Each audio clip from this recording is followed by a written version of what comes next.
為一個小朋友，只需要做3步。第一，小朋友嬲嘅時候唔好理佢。第二，當小朋友嗌你嘅時候，我哋個個都好忙，唔得閒理佢。第三，心不在焉咁淨係只顧自己玩電話。喺屋企入邊，父母其實經常都要忙住工作，我哋好多時都忽視咗小朋友嘅情感需求。其實隨住時間嘅推移，小朋友會變得孤僻，學業嘅成績更加會下滑添。忽視小朋友嘅情感需求，唔係單單會導致小朋友嘅心理創傷㗎，仲會影響佢哋嘅社交能力同埋學習能力。所以當我哋嬲小朋友嘅時候，我哋試下唔好唔理佢，我哋可以試住望住佢個眼睛，平靜咁同小朋友講，俾啲時間我好嬲啊，我需要冷靜一陣，希望你都冷靜下，我哋陣間再傾啊。第二點，當小朋友嗌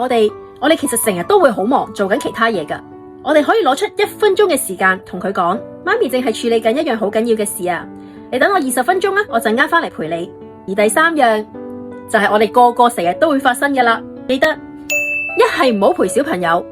一陪就要陪最高質量嘅，全程投入咁同小朋友玩，令到佢哋有最大嘅滿足。記得放低電話啦，我係 Nico，